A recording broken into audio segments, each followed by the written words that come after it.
The countdown didn't scare Kang Min-Jae. What scared him was the notification that appeared under it. External access detected. Someone else knew.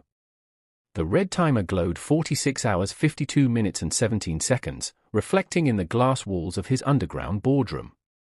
The $1 billion wasn't just a deadline anymore, it was bait.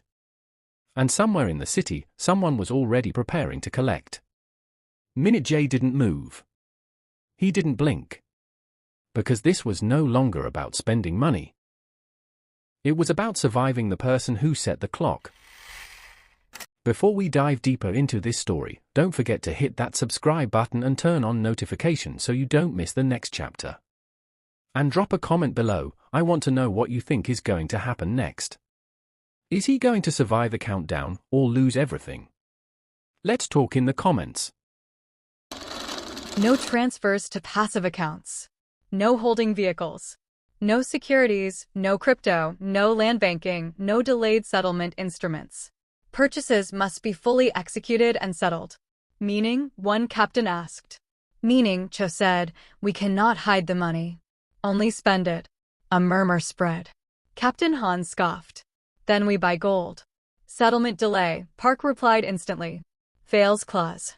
Art? Appraisal lag. Fails clause. Casinos. Flagged laundering vector. Auto report. Each idea died quickly. Min-Jae watched them eliminate escape routes one by one. His father had sealed every classic mafia reflex: hide, convert, stash, wait. This forced exposure. This isn't about money, Min-Jae said quietly. Cho looked at him. No, it's about decision speed. He stood and walked to the board, drawing 5 vertical columns with his stylus. Territory. Force. Information. Influence. Loyalty.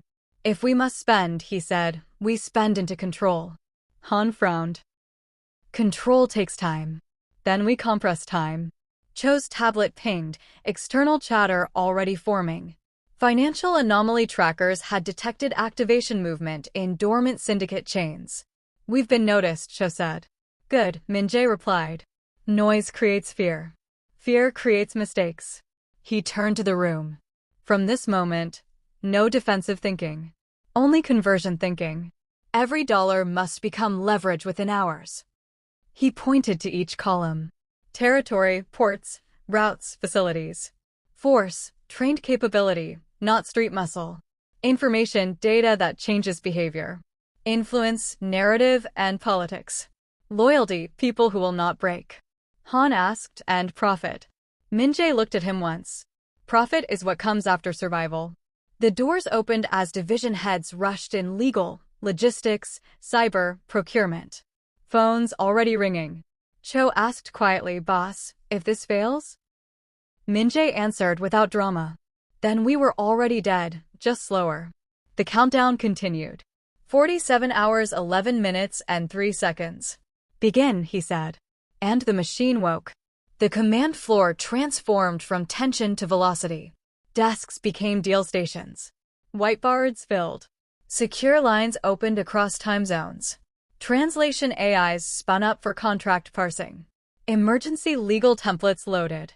Min-Jae stood at the center like a conductor, not rushing, not shouting, only directing flow. Legal team. Pre-approve acquisition shells in 10 jurisdictions. Already drafting, they replied. Procurement. List assets with instant settlement capability only. Filtering now. Cyber. Map watchdog triggers tied to the clause. Working. Cho projected a live spend bar, still untouched. $50 million unspent. It felt heavier than if it had been gone. Park raised a hand nervously. Sir, rapid spending at this scale will trigger anti-corruption and anti-terror flags globally. Min-Jae nodded. Yes, that increases seizure risk. That increases speed requirement. Cho almost smiled. The logic was brutal but clean. Broker lines opened. A Dubai asset dealer appeared on screen. Director Kang, unusual urgency tonight. I want distressed infrastructure assets with immediate transfer, Min-Jae said. Size. Large. How large? Start at ports. Brows lifted. Cash settlement? Yes. Then price doubles. Min-Jae didn't blink. Send contracts. Call ended. Next line, Baltic security firm. Next, Singapore legal fast close specialists. Next, satellite bandwidth wholesalers. The spend map began filling with candidate targets. Cho leaned closer. Boss, if we push too much into one sector, rivals can predict strategy. Then we push into all sectors, Min-Jae replied. He began assigning spend quotas per column. Territory, 15M. Force, 12M. Information, 8M. Influence, 8M.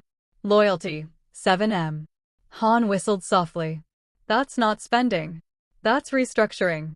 Min-Jae answered, exactly. First contracts arrived. Digital pens signed. Settlement engines spun. The bar moved for the first time. $3,200,000 settled. No applause. Only deeper focus. Because the clock didn't care. 45 hours, 58 minutes, and 44 seconds. And outside the building, 3 rival organizations received the same alert. Dormant dragon funds activated. Phones started ringing across the underworld. Ports were arteries. Min-Jae's father taught him that when he was 16, standing on a Busan overlook at dawn. Whoever owns movement owns outcomes. 3 target ports surfaced.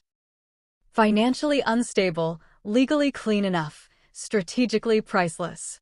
2 in Korea, 1 in a Southeast Asian transfer hub used by rivals.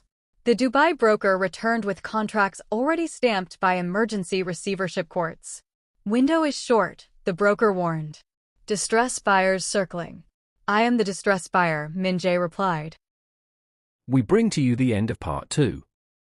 Stay tuned for the next episode and don't forget to hit the subscribe button so you could get notified for next part. Also drop a comment of what you think would happen next.